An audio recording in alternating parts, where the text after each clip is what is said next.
Bonjour, et bienvenue dans Chronique d'une image, la série où nous tentons de décrypter les histoires des images les plus intrigantes et de percer tous leurs secrets. Aujourd'hui, nous allons plonger dans le manuscrit qui pourrait bien être l'ouvrage le plus mystérieux et insaisissable jamais découvert. Le manuscrit de Voynich. Vous pouvez le voir en image de couverture de ce podcast. Que vous inspire-t-il ? Étrange, hein ? Il ne ressemble pas à un simple livre, n'est-ce pas ? Je l'ai trouvé très intriguant. J'ai alors fait des recherches à son sujet. Le manuscrit de Voynich est un livre énigmatique, rempli de symboles et d'illustrations inexplicables, qui a défié les chercheurs et les cryptologues pendant plus de 5 siècles.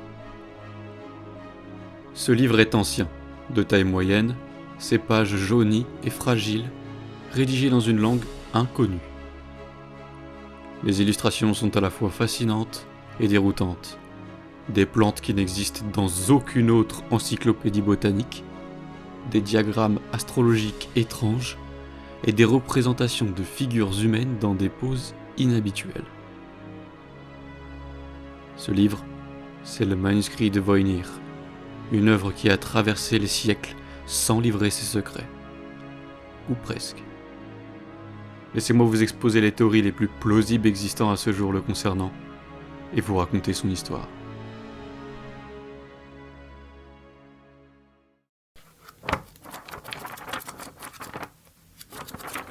Le manuscrit de Voynich doit son nom à Wilfried Voynich, un libraire et antiquaire polonais qui, en 1912, découvre ce livre étrange dans une collection de manuscrits anciens appartenant à un collège jésuite, près de Rome. Fasciné, Voynich acquiert le livre et décide d'en percer le mystère. Il le ramène avec lui, convaincu qu'il détient entre ses mains une œuvre unique, un document qui pourrait bouleverser notre compréhension de l'histoire. Voynich découvre rapidement que le manuscrit est écrit dans une langue totalement inconnue. Un mélange de symboles, de lettres et de mots qui n'appartiennent à aucun alphabet, ni à aucune langue identifiée. Intrigué, il envoie des copies à plusieurs experts en cryptographie et en linguistique. Mais aucun d'entre eux ne parvient à déchiffrer le texte. Le mystère du manuscrit ne fait que s'épaissir. Selon le consensus des personnes l'ayant analysé, il aurait été rédigé au XVe siècle, en Europe. Il contient 246 pages et n'est pas plus grand qu'un livre de poche. D'ailleurs, il semble incomplet, car les numéros de pages ne se suivent pas toutes. Il ne comporte même pas de sommaire. Le contenu du manuscrit de Voynich est divisé en plusieurs sections distinctes, chacune illustrée de manière unique et bizarre. La première partie contient des centaines de dessins de plantes, mais aucune d'entre elles ne correspond aux espèces répertoriées dans les encyclopédies botaniques. Les chercheurs l'ont surnommée la section botanique. Mais pourquoi ces plantes sont-elles toutes inconnues ? S'agirait-il de plantes imaginaires, de symboles alchimiques, ou encore d'espèces disparues ? Eh bien, encore aujourd'hui, on n'en sait rien. La section suivante est consacrée à ce qui semble être de l'astrologie. On y trouve des diagrammes stellaires, des signes du zodiaque, mais aussi des formes géométriques qui n'ont aucun équivalent dans les autres manuscrits de l'époque. Cette section renferme des images de lunes, de planètes et d'étoiles, mais organisées de façon si étrange qu'elle défie toute interprétation astrologique. Enfin, le manuscrit contient des dessins de figures humaines nues, immergées dans des structures tubulaires ressemblant à des bassins d'eau ou des canaux. Ces illustrations ont été surnommées la section balnéologique par les chercheurs, mais leur signification demeure un mystère. S'agit-il de représentations médicales, de symboles mystiques ou d'une connaissance ancienne perdue ? Une fois encore, nul ne le sait. Depuis la découverte du manuscrit, de nombreuses théories ont émergé pour tenter d'expliquer ses origines. Certains chercheurs pensent qu'il s'agit de l'œuvre de Roger Bacon, un savant et moine franciscain du XIIIe siècle connu pour ses études en sciences naturelles et en alchimie. Mais cette hypothèse n'a jamais été confirmée. D'autres pensent que le manuscrit pourrait être l'œuvre d'un médecin de la Renaissance, cherchant à créer un recueil de connaissances médicales codées, ou peut-être même d'un manuel d'alchimie. Le style des illustrations, le type d'encre et le parchemin semblent indiquer que le manuscrit a été rédigé dans l'Europe du XVe siècle. Mais au-delà de ça, rien n'est certain. Certains vont même jusqu'à dire que le manuscrit pourrait être un canular, une œuvre inventée de toutes pièces pour tromper les érudits de l'époque. Mais si c'est le cas, le niveau de détail, l'écriture fluide et complexe et la constance des illustrations suggèrent un travail colossal. Quelqu'un aurait-il vraiment pu consacrer des années à inventer un langage et des illustrations aussi élaborés, simplement pour jouer un tour ? Au fil des décennies, le manuscrit de Voynich a attiré des linguistes, des cryptologues, des mathématiciens et même des informaticiens.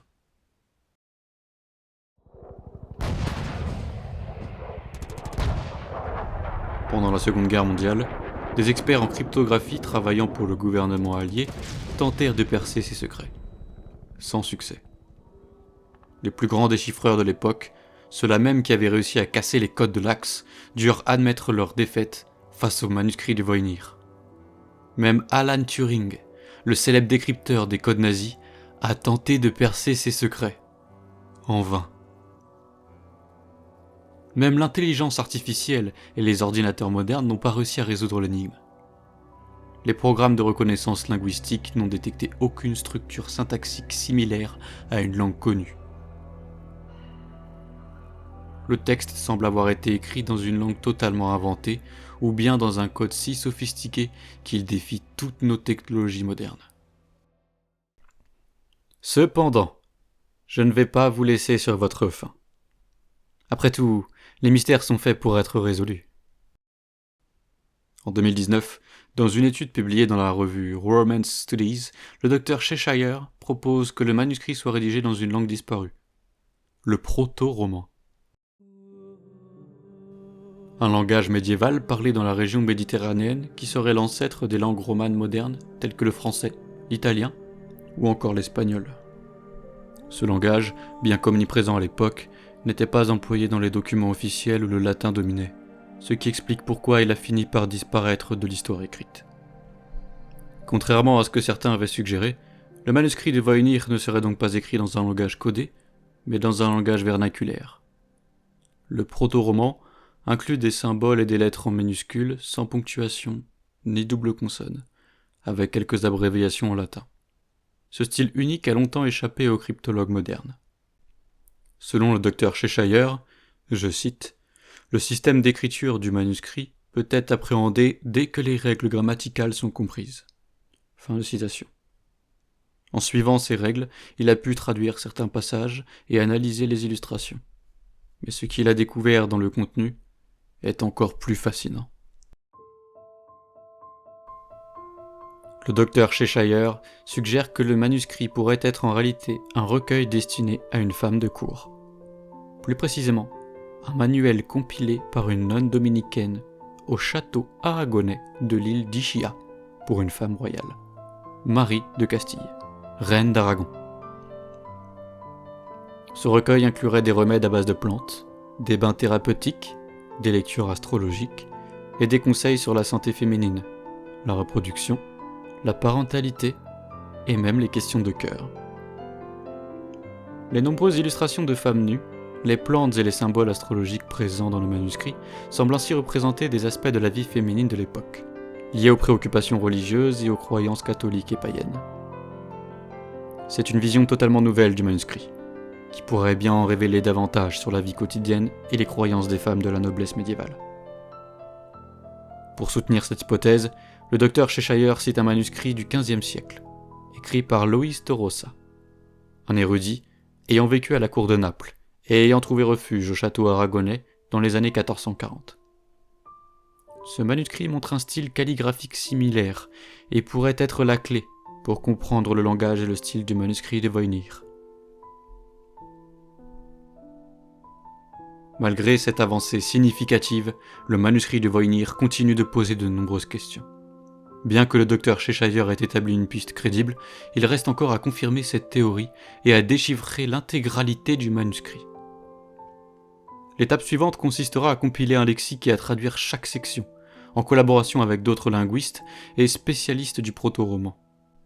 Si cette interprétation se révèle exacte, le manuscrit de Voynich pourrait enfin livrer ses secrets et nous offrir un aperçu unique des connaissances et des pratiques féminines de l'époque médiévale.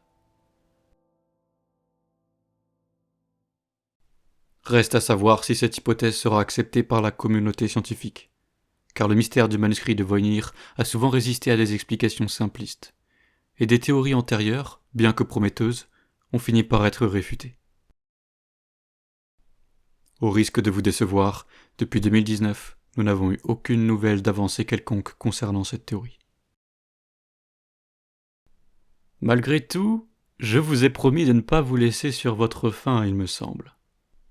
Je vous ai dit précédemment que même l'intelligence artificielle n'avait pas réussi à décoder ce livre. Eh bien, ce n'est pas totalement vrai. Tout récemment, des chercheurs canadiens viennent de faire un bond en avant grâce à un programme informatique qu'ils ont eux-mêmes développé. L'équipe de chercheurs pensait initialement que le manuscrit pouvait être rédigé en alphagramme sans voyelles, une technique où les lettres d'un mot sont classées par ordre alphabétique. Par exemple, le mot livre deviendrait EILV, E-I-L-R-V. Difficile à dire. Ils ont donc entraîné un algorithme en le nourrissant de versions anagrammées de la Déclaration universelle des droits de l'homme, traduite dans 380 langues. Une fois l'algorithme ajusté et précis, les chercheurs l'ont testé sur les 10 premières pages du manuscrit de Voynich. Le résultat ? L'algorithme a associé près de 80% des mots à la langue hébraïque, bien que l'identification ne soit qu'un début pour résoudre cette énigme. Une fois la langue identifiée, les chercheurs ont tenté de traduire le texte en utilisant Google Translate. Oui, cet outil automatique de traduction que vous connaissez si bien. Bien que limité, il leur a permis d'obtenir une phrase initiale, certes étrange, mais qui semble avoir du sens. Je cite. « Elle a formulé des recommandations aux prêtres, à l'homme de la maison, à moi et aux gens. » Fin de citation. Une formulation énigmatique mais cohérente, laissant entrevoir un contenu peut-être sacré, voire mystique. Les chercheurs ont également traduit un passage de la section botanique, composé de 72 mots. Ils ont réussi à déchiffrer quelques mots significatifs comme fermier, lumière, air et feu. Une découverte qui semble suggérer un lien avec les éléments naturels, bien que la signification de ce passage reste encore floue. Bien que cette avancée soit prometteuse, elle est loin de percer totalement le mystère du manuscrit. Le programme d'intelligence artificielle utilisé pour traduire le texte est adapté aux langues contemporaines et non aux langues du XVe siècle. Même si le manuscrit est effectivement rédigé en hébreu, il s'agirait d'un hébreu médiéval, dont les structures diffèrent grandement de l'hébreu moderne. Par ailleurs, 20% du texte reste encore non attribué. Les chercheurs pensent que ces sections pourraient inclure des langues aussi diverses que le malais, l'arabe ou l'amharique. Ils ont identifié un code potentiel et un alphabet partiel, mais le contenu exact du manuscrit demeure insaisissable.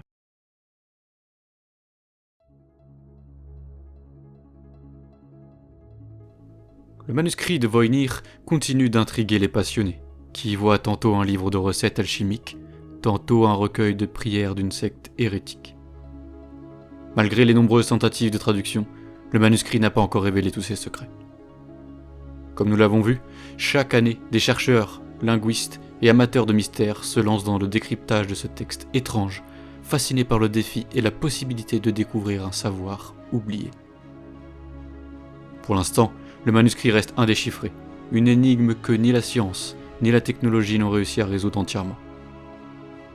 Peut-être est-ce précisément cette résistance au déchiffrement qui confère au manuscrit de Voynich son aura mystérieuse. Après tout, certains mystères, même en plein XXIe siècle, sont destinés à demeurer inviolés. Aujourd'hui, le manuscrit de Voynich est conservé à l'université de Yale, dans le Beinecke Rare Book and Manuscript Library, là où il continue d'attirer les chercheurs du monde entier.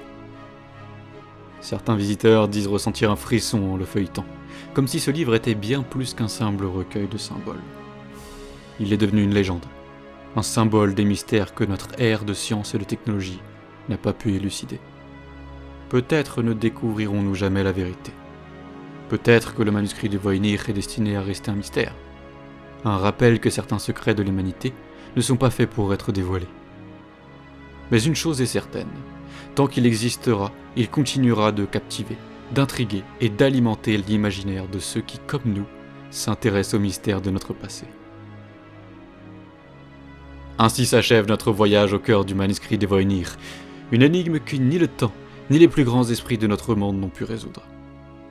Merci d'avoir écouté cet épisode de Chronique d'une image. Vous êtes de plus en plus nombreux à écouter ce podcast, j'en profite également pour tous vous remercier. J'espère que ce nouveau format vous plaît. Un merci tout particulier à ceux qui ont pris le temps de noter le podcast et de s'abonner. Cela fait une grande différence pour moi. Enfin bon, certains mystères résistent au passage du temps. Peut-être que le manuscrit de Voynich est un de ceux-là.